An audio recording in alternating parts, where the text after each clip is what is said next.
अगर हिंदुस्तान के मुख्य न्यायाधीश इस तरीके की टिप्पणी करें, काकरोच बताएं, पैरासाइट बताएं युवाओं को, बेरोजगारों को, तो मुझे लगता है कि ये बहुत ही निंदनीय काम था।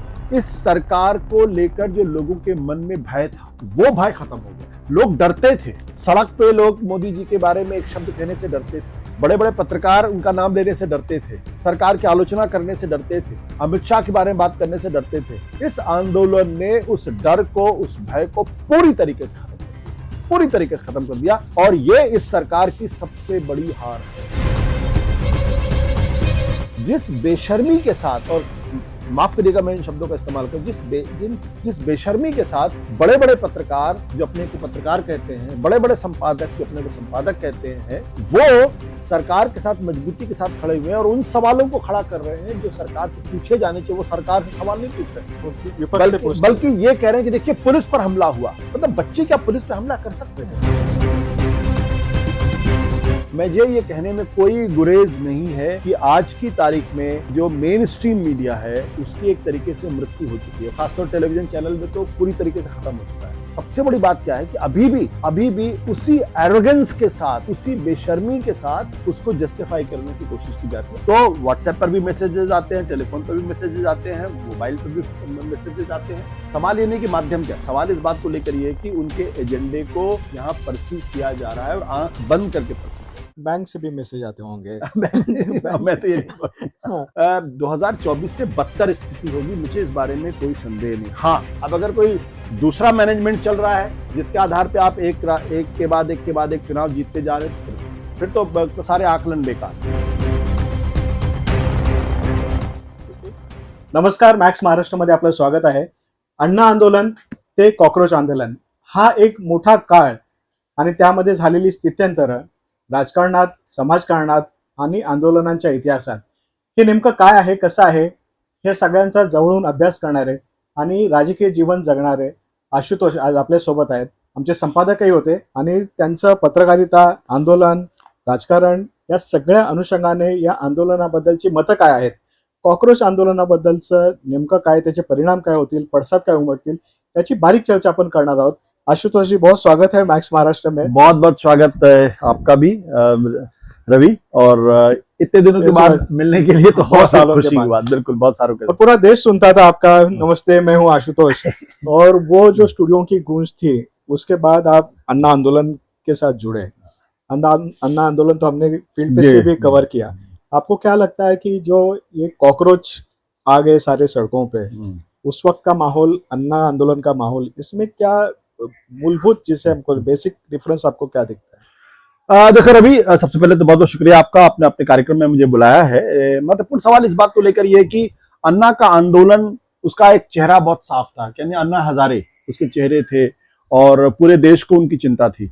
उसके पीछे एक बड़ी जबरदस्त टीम थी जिसको अरविंद केजरीवाल लीड करते थे, जिसमें किरण बेदी, प्रशांत भूषण, जस्टिस हेगड़े, बहुत बड़े बड़े लोग उसमें थे जिनका अपना राजनीति में आने के पहले भी बहुत बड़ा बड़ा मकाम हुआ करता था। तो एक मजबूत टीम थी, एक मजबूत लीडरशिप थी, उस आंदोलन का एक चेहरा था और उसमें एक योजना थी। काकरोच का जो ये आंदोलन है, दरअसल अगर मैं इसको काकरोच का आंदोलन कहूं तो ये अपने आप में स्वतः स्फूर्त है। यानी अगर कोई पूछे कि क्या सोनम वांगचुक इस आंदोलन के कोई चेहरे हैं, मैं तो नहीं कहूंगा कि सोनम वांगचुक इस आंदोलन के चेहरे। हाँ, उनकी मौजूदगी की वजह से इस आंदोलन को एक नैतिक आभा जरूर मिली, इसमें कोई दो राय नहीं है। एक 30 साल के बच्चे ने, जो अमेरिका में पढ़ता था, उसने ये तय किया कि नहीं, बहुत कुछ हो गया, जिस तरीके से हिंदुस्तान के मुख्य न्यायाधीश टिप्पणी कर रहे हैं, काकरोच बता रहे हैं, वो ठीक बात नहीं है। उसने प्रतिकार के तौर पर उसने एक अकाउंट बनाया और उस अकाउंट पे महज 5 दिन के अंदर 2 करोड़ लोग अगर उससे जुड़ गए तो ये वाकई में एक बहुत ही अकस्मात घटना थी और वो दर्शाता था कि लोगों का जो ध्यान है या लोगों का जो विश्वास है वो सिर्फ राजनीतिक पटल से नहीं बल्कि जो पूरी व्यवस्था है उससे उठ गया। अगर हिंदुस्तान के मुख्य न्यायाधीश इस तरीके की टिप्पणी करें, काकरोच बताएं, पैरासाइट बताएं युवाओं को, बेरोजगारों को, तो मुझे लगता है कि ये बहुत ही निंदनीय काम था।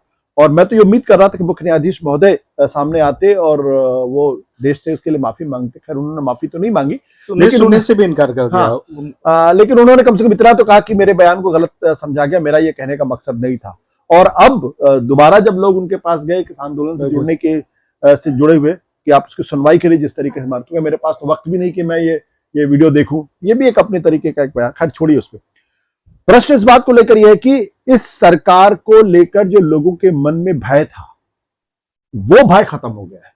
लोग डरते थे, सड़क पे लोग मोदी जी के बारे में एक शब्द कहने से डरते थे, बड़े बड़े पत्रकार उनका नाम लेने से डरते थे, सरकार की आलोचना करने से डरते थे, अमित शाह के बारे में बात करने से डरते थे।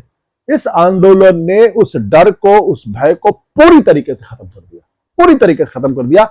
और यह इस सरकार की सबसे बड़ी हार है। यानी जिस तरीके से अन्ना के आंदोलन ने मनमोहन सिंह की सरकार का इकबाल खत्म कर दिया था, वैसे ही काकरोचों के इस आंदोलन ने मोदी सरकार का इकबाल पूरी तरीके से खत्म कर दिया है। उस लिहाज से मैं कहूंगा दोनों में समानता है और दोनों की एक ऐतिहासिक भूमिका है। लेकिन जैसे दो अलग अलग युग में या दो अलग अलग कालखंड में दो आंदोनों की तुलना करना बेईमानी होती है। आप संपादक थे उस वक्त पे, आप बहुत मुखर थे, आप फील्ड पे थे। अब कोई संपादक फील्ड पे नहीं है। नहीं, संपादक है बहुत सारे फील्ड में। हाँ, मैं देखता हूँ उन लोगों को, लेकिन वो टीवी से बाहर है, क्या वो अपनी भूमिका निभा रहे हैं? हाँ, ये महत्वपूर्ण सवाल है। नहीं, लेकिन जो है, जो फील्ड पे है, वो मेन स्ट्रीम मीडिया से बाहर है, और जो मेन स्ट्रीम मीडिया के संपादक है वो स्टूडियो में बैठे हैं। तो ये जो बदलाव है भारतीय मीडिया के बारे में भी, तो इसको कैसे देखते हैं आपने? अपने तो बहुत मेन स्ट्रीम मीडिया बहुत करीबी से देखी है। देखिए, बहुत दुखद है, बहुत शर्मनाक है, और मैंने तो कभी सपने में भी नहीं सोचा था कि इस तरीके से भी पत्रकारों की एक भूमिका होगी। हम लोग जब पत्रकारिता में आए थे तो उस वक्त पत्रकारिता का मतलब ये था सरकार से लड़ना, सरकार की जो है वो चमचागिरी करना नहीं, सरकार की लल्लो चप्पो करना नहीं था। सरकार को लगातार एक बार्किंग डॉग की तरीके से उनको लगातार अलर्ट करना, उनकी कमियों को उजागर करना, उनको ये बताना कि आप मनमानी नहीं कर सकते, आप लोकतंत्र में हैं और संसदीय लोकतंत्र में आपकी जवाबदेही संसद के माध्यम से जनता के प्रति होती है, इससे आप उससे अलग नहीं हो सकते। आज की तारीख में मैं ये देखता हूं कि इस आंदोलन के समय में भी जिस बेशर्मी के साथ, और माफ करिएगा मैं इन शब्दों का इस्तेमाल कर, जिस बेशर्मी के साथ बड़े बड़े पत्रकार जो अपने को पत्रकार कहते हैं, बड़े बड़े संपादक जो अपने को संपादक कहते हैं, वो सरकार के साथ मजबूती के साथ खड़े हुए हैं और उन सवालों को खड़ा कर रहे हैं जो सरकार से पूछे जाने चाहिए। वो सरकार से सवाल नहीं पूछ रहे, बल्कि ये कह रहे हैं कि देखिए पुलिस पर हमला हुआ। आप सोचिए, मतलब बच्चे क्या पुलिस पर हमला कर सकते हैं? जिन मासूम बच्चों पे जिस तरीके से लाठी चार्ज किया गया, जिस तरीके से पैलेट गन का इस्तेमाल किया गया, जिससे एक बच्ची आईसीयू में है, दूसरा बच्चे की आंख की रोशनी जा सकती है, लाठियों के अंदर कीलें लगी हुई हैं, बेरहमी के साथ बच्चियों के साथ हिंसा की गई है, उसमें स्त्री पुरुष सब एक एक जैसे हैं, उसको वो डिफेंड करने की कोशिश कर रहे हैं। और ये सवाल पूछ ही नहीं रहे हैं कि दरअसल दिल्ली शहर के अंदर जो पुलिस है वो सीधे किसको रिपोर्ट करती है? वो सीधे अमित शाह को रिपोर्ट करती है।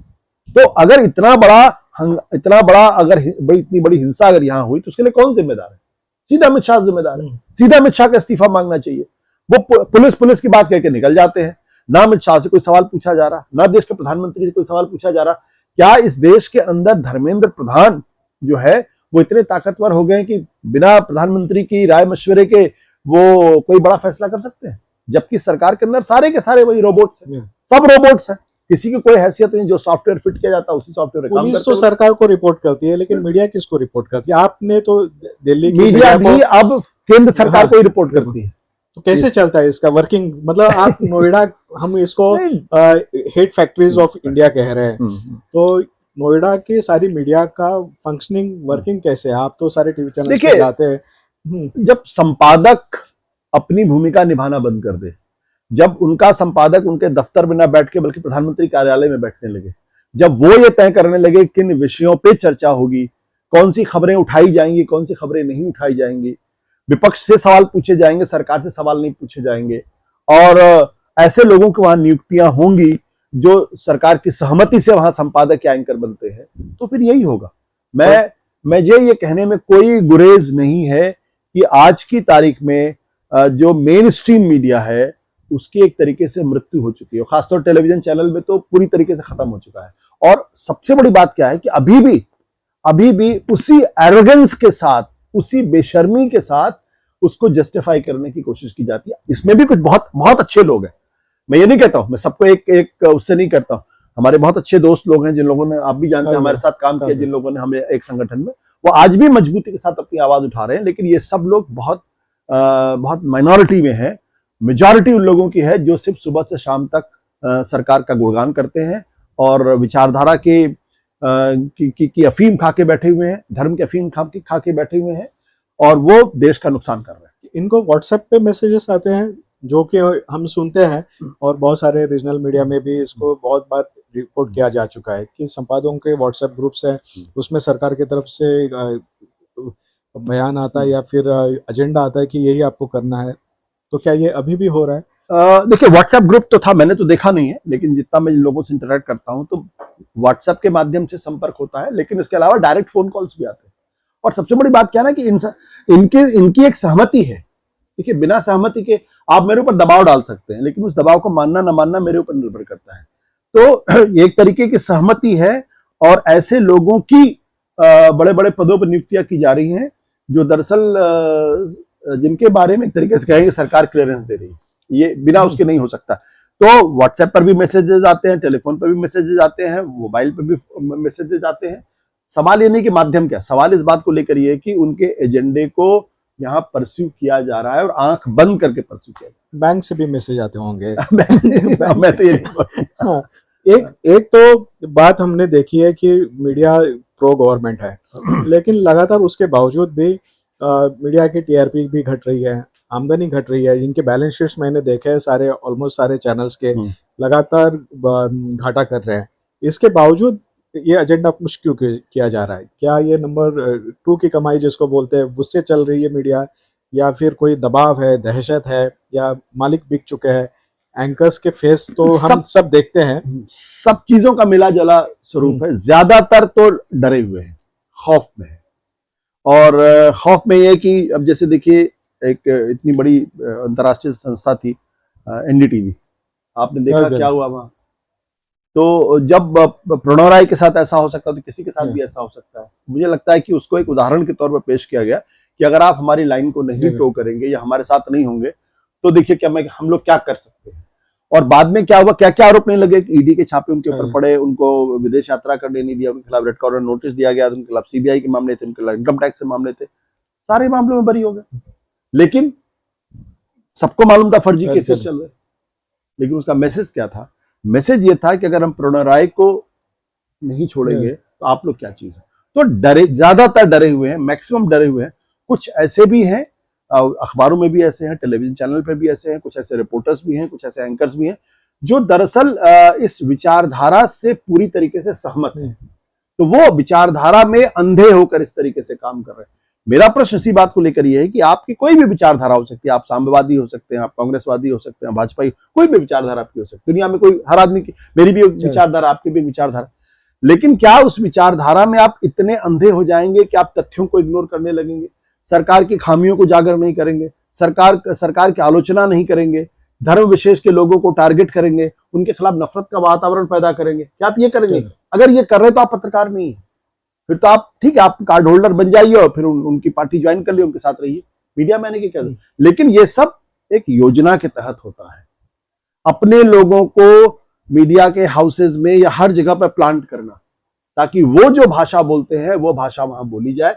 और चूंकि जो सामने उनकी कोई पर्सनालिटी, उस तरीके से उनका जो एंगेजमेंट है वो दिखाई नहीं पड़ता, तो अभी भी इस देश के अंदर बहुत सारे ऐसे लोग हैं जो टेलीविजन चैनल पे जब कोई बात कही जाती, कोई एंकर कोई बात कहता है, कोई संपादक कोई बात कहता है, उसको लोग गंभीरता के साथ लेते हैं। में पहली बार ऐसा हुआ कि विपक्ष को बॉयकॉट करती है मीडिया, मतलब सत्ता पक्ष को नहीं पूछती है लेकिन विपक्ष को सवाल पूछती है। तो कहा यह भी जाता है कि डर के आगे जीत है। जैसे युवा सड़कों पे आए, उन्होंने व्हाट्सएप वर्सेस इंस्टाग्राम की लड़ाई शुरू हुई। आज ऐसे क्रिएटिव स्लोगन्स सड़कों पे दिखाई दे रहे हैं जो हम यहाँ पर बोल भी नहीं सकते। खास तौर पे लड़कियां बहुत खुले तौर पे बोल रही है, क्रिटिसाइज कर रही है। नरेंद्र मोदी की अपनी एक इमेज थी सोशल मीडिया से बनी हुई, सारी इमेज की धज्जियां उड़ा दी इन स्टूडेंट्स ने। और जो क्रिएटिविटी हमें इस आंदोलन में दिख रही है, आपको लगता है कि ये टेम्पो वैसे ही लगा रहेगा या फिर ये आंदोलन खत्म हो जाएगा? जैसे अनशन पीछे हो गया या दीपके ने अगर ये लिया, पीछे ले लिया आंदोलन, तो क्या आंदोलन खत्म हो जाएगा या मोमेंटम बना रहेगा? नहीं, देखिए, आंदोलन तो अनिश्चित काल के लिए नहीं चल सकता, और कोई भी दुनिया का कोई भी आंदोलन अनिश्चित काल के लिए चलता। किसानों का आंदोलन था, वो करीब 1.25 साल तक चला, भयंकर आंधी तूफान बारिश मौसम, सब मौसम में वो चला, लेकिन उसकी एक सीमा होती है। ये इस आंदोलन की भी एक सीमा होगी, देर से देर ये आंदोलन खत्म होगा। लेकिन जो लोगों के मन में जो डर बैठा हुआ था, जो बड़े बड़े पदों पर लोग बैठे हुए थे, जो प्रधानमंत्री नरेंद्र मोदी की तीखी आलोचना नहीं कर सकते थे, उनके खिलाफ बोलने से डरते थे, अब वो डर खत्म हो गया। तो भले ही आंदोलन जमीन से खत्म हो गया हो, खत्म हो जाए, लेकिन जो सरकार का इकबाल था, जो सरकार की नैतिकता थी और जो सरकार की नैतिक आभा थी, वो पूरी तरीके से खत्म हो गई है। एक समय था कि लोग प्रधानमंत्री नरेंद्र मोदी के खिलाफ एक शब्द सुनना पसंद नहीं करते थे। आज खुलेआम सड़कों पर लोग बोल रहे हैं, खुलेआम बोल रहे हैं और गालियां दे रहे हैं। हालांकि गालियां नहीं दी जानी चाहिए, वो हमारे देश के प्रधानमंत्री हैं, गालियां देना उचित भी नहीं है। वो खत्म हो गया है। इसका मतलब क्या है? इसका मतलब बहुत स्पष्ट है कि लोगों के मन में जो छवि बनाने की कोशिश की गई थी कि प्रधानमंत्री नरेंद्र मोदी कोई बहुत बड़े नेता हैं, कोई बहुत बड़ा विकास इस देश का कर रहे हैं, अब वो छवि पूरी तरीके से धूमिल हो गई है, खत्म हो गई है। अब उसका कोई अर्थ नहीं बचा। अब सिर्फ ये बचा है कि एक सरकार केंद्र के अंदर है, उस सरकार का इकबाल खत्म हो गया। ये मामला सिर्फ धर्मेंद्र प्रधान के इस्तीफे तक नहीं रुकने वाला है, ये मामला आगे तक जाएगा। और अब सरकार यहां से कैसे इसको डील करती है, दरअसल इस पर निर्भर करेगा कि ये सरकार कितने दिन चल पाती है या कितने समय तक चल पाती है और प्रधानमंत्री जी अपने पद पर कब तक बने रहते हैं। तो आपको लगता है इसका पॉलिटिकल फॉलोआउट होगा, ये सरकार खतरे में आ सकती है? देखिए, इसका एक इंडिकेशन आपको 2024 में मिल गया था, जब 400 सीटों के बारे में बात कर रहे थे। आपको कितनी सीटें मिली? 240, ठीक है। जबकि आपने राम मंदिर का उद्घाटन किया था, उसके पहले मध्य प्रदेश, राजस्थान, छत्तीसगढ़, 3 जगह आप चुनाव जीते थे। हर आदमी को लग रहा था कि विपक्ष की तो कोई भूमिका ही नहीं होगी, सब मान के चल रहे थे बीजेपी को 350 सीटें मिलेंगी। नारा भी उन्होंने दे दिया, 400 सीटों का नारा दिया। कितने हुए? 240। तो जब 2024 में स्थिति हो सकती है, तो आगे स्थिति क्यों नहीं होगी, बल्कि उससे बदतर स्थिति अब तो होगी। तब तो इकबाल भी था, अब तो राम मंदिर की चोरी का मामला सामने आ गया है। पहलगाम के बाद जिस तरीके से आपने अमेरिका के सामने सरेंडर किया, वो लोगों के सामने दिखाई पड़ रहा है। आपका राष्ट्रवाद पूरी तरीके से ट्रंप ने खत्म कर दिया है। तो राम मंदिर के सवाल पे आप बुरी तरीके से एक्सपोज्ड हैं, आप राष्ट्रवाद के मसले पूरी तरीके से एक्सपोज्ड हैं। आप जो अपनी एक छवि बना के चल रहे थे, वो छवि पूरी तरीके से खंडित हो गई है। और अब यह भी स्पष्ट हो गया है कि लोग आपसे नाराज हैं, क्योंकि आप नौकरियां नहीं दे पा रहे हैं, महंगाई लगातार बढ़ती जा रही है और आप कुछ कर नहीं पा रहे सिवाय बहानेबाजी करने के। तो वैसे में 2024 से बदतर स्थिति होगी, मुझे इस बारे में कोई संदेह नहीं। हाँ, अब अगर कोई दूसरा मैनेजमेंट चल रहा है जिसके आधार पे आप एक के बाद एक चुनाव जीतते जा रहे हैं, तो फिर तो सारे आकलन बेकार है। तो एक आखिरी सवाल, इन सारी परिस्थितियों में आपने अन्ना आंदोलन से लेके अब तक देखा है, आपको लगता है कि अन्ना आंदोलन में पार्टिसिपेट होना आपकी सबसे बड़ी भूल थी? और दूसरा कि आप विपक्ष का भवितव्य क्या देखते हैं? देखिए, मैं तो कभी नहीं मानता कि अन्ना के आंदोलन में हिस्सा लेके मैंने कोई भूल की। और मुझे अगर मैंने तो आम आदमी पार्टी भी ज्वाइन की। मेरा ये था कि अगर लोगों में गुस्सा है, अगर लोग आंदोलन की राह पर हैं और अगर लोग भ्रष्टाचार मिटाने के लिए सड़क पर उतर रहे हैं, तो हर उस व्यक्ति को सड़क पर उतरना चाहिए जो इस देश का भला चाहता है, जो इस देश को भ्रष्टाचार से दूर करना चाहता है। ये मेरे मन में भूमिका थी, जिसकी वजह से मैंने अन्ना के आंदोलन का कवर भी किया और साथ में बाद में मैंने अन्ना आंदोलन से निकली हुई पार्टी को ज्वाइन भी किया। जब मुझे लगा कि वो आंदोलन और वो पार्टी अपनी भूमिका नहीं निभा पा रहा है, जो नैतिकता थी, जो वायदे थे, जो राजनीति को बदलने की चाहत थी, वो खत्म हो रही है, तो मैंने वो पार्टी छोड़ दी। मैं चाहता तो उसके बाद भी मैं किसी पार्टी को ज्वाइन कर सकता था, मैं कांग्रेस में भी जा सकता था, बीजेपी में भी शामिल हो सकता था, अगर मेरे अंदर सत्ता की लालसा होती। और मुझे तो संपर्क भी किया गया था, लेकिन नहीं किया।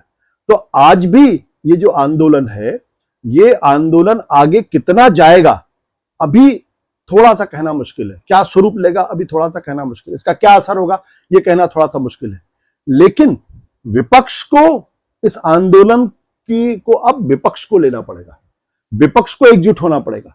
विपक्ष को जिस तरीके से तोड़ने की कोशिश की जाएगी, विपक्ष के बीच मतभेद पैदा करने की कोशिश की जाएगी, एक मामूली से बयान को तोड़ के इधर उधर रखने की कोशिश की जाएगी, वो उस पर बहुत ध्यान देना है विपक्ष को। और मुझे लगता है कि आज की तारीख में विपक्ष के पास राहुल गांधी के रूप में एक बड़ा नेता है। राहुल गांधी पहले व्यक्ति थे जिन्होंने सबसे पहले पेपर लीक के मसले को खड़ा किया। छात्रों के बीच कोटा में गए, उनसे मुलाकात की, उसके बाद देहरादून गए, वहां मुलाकात की, और वो बड़ी मजबूती के साथ इस सवाल को उठा रहे थे। एनएसवाई के लोग, सेवा दल के लोग, तमाम लोग सड़कों पर उतर रहे थे। मेन स्ट्रीम मीडिया ने उसको कवर नहीं किया। यहां राहुल गांधी की तारीफ करने का मकसद नहीं है, मकसद सिर्फ इतना सा है कि कम से कम सरकार को जवाबदेह बनाने की जो जिम्मेदारी प्रमुख विपक्षी दल पे थी या प्रमुख विपक्षी नेता के पास थी, वो निभा रहे नहीं निभा रहे। कम से कम इस मामले में तो मैं देखता हूं कि लगातार सरकार को जवाबदेह बनाने की कोशिश कर। ऐसे में ये विपक्ष की जिम्मेदारी है और राहुल गांधी की भी जिम्मेदारी है कि सारे विपक्षी नेताओं को एकजुट करें, उसको एक संगठनात्मक स्वरूप दें, उसको एक संरचना तैयार करें और फिर जो छात्रों के माध्यम से जो प्रेरणा मिली है उसको आगे बढ़ाएं। अगर विपक्ष इसको कर पाएगा या करेगा तो मुझे कोई कंफ्यूजन मेरे दिमाग में नहीं है कि इस सरकार के लिए आने वाले दिन बहुत मुश्किल भरे। लेकिन विपक्ष में आपको वो ईमानदारी दिखती है क्या? विपक्ष में आप देखिए कि कुछ जैसे टीएमसी थी, विपक्ष में वो टूट गई, कई पार्टियां टूट से जूझ रही है। एक फॉर्मूला मिल गया है सरकार को कि शेड्यूल 10 को बाईपास करके पॉलिटिकल पार्टियों को तोड़कर उनके मैंडेट को बदलना है, उनके स्ट्रक्चर को बदलना। इसमें ना सुनवाई हो रही है, ना सुप्रीम कोर्ट में सुनवाई हो रही है। तो विपक्ष में हमेशा एक डर है कि हमारे सांसद, हमारे विधायक रहेंगे नहीं रहेंगे, और सत्ता से डर डर के वो कोई भूमिका ही नहीं ले पा रहे हैं।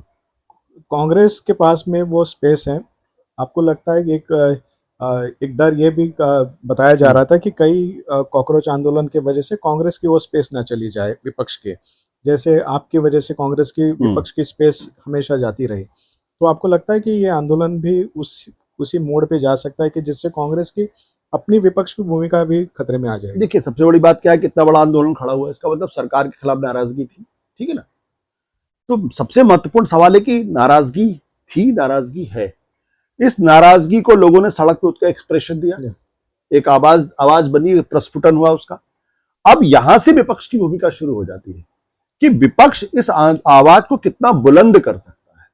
जो तमाम विपक्षी पार्टियों में जो नेता हैं, मेंबर ऑफ पार्लियामेंट हैं, एमएलएज हैं, अगर वो अभी भी अपनी भूमिका को नहीं समझते तो फिर क्या कहा जा सकता है? फिर तो हम आप एक सिर्फ बात ही कह सकते हैं।